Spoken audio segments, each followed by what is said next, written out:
This is Yusuf at JohnTheHutDweller, talking about the second part of the Nicene Creed, which was actually established at Constantinople. After the Council of Nicaea, where Arianism had been stamped out, it didn't really get stamped out because everybody seemed to turn back on it, even Constantine himself, with Eusebius of, I forget it, between Nicomedia and Caesarea, whispering in his ear, basically saying no, the Arians are right. He had Athanasius exiled, started a period known as Athanasius contra mundo, Athanasius against the world. Theodosius I convened the Council of Constantinople since Arianism was still running ripe, and they needed to settle a few things also. So this is the continuation of what is known as the Nicene Creed. I believe in the Holy Spirit, the Lord, the giver of life, who proceedeth from the Father. Now the Catholics add filioque, which is and the Son.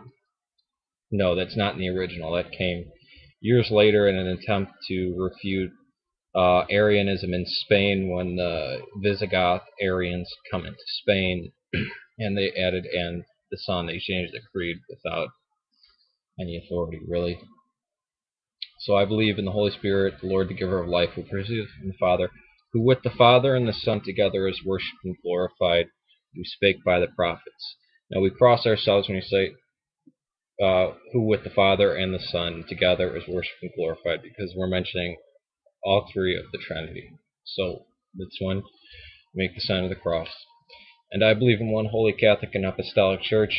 I acknowledge one baptism for the remission of sins. I look for the resurrection of the dead and the life of the world to come. Now, you cross yourself at I acknowledge one baptism for the remission of sins as an acknowledgement of your baptism, to bring remembrance of your baptism.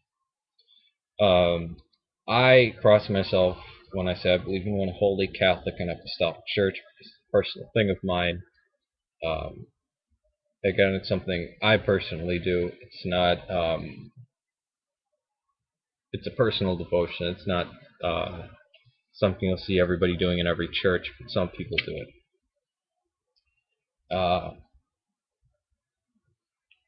I look forward to the resurrection of the dead and the life of the world to come.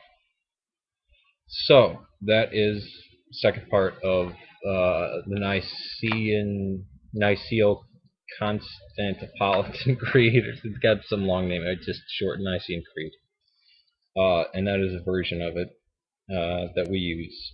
Again, the Catholics use and the Son, which is one of the controversies that was the straw that broke the camel's back and led to the Great Schism of 1054. Peace to you. God save Serbia. This is Yusuf at JohnTheHutDweller. Again, on the day that I'm not wearing my contacts.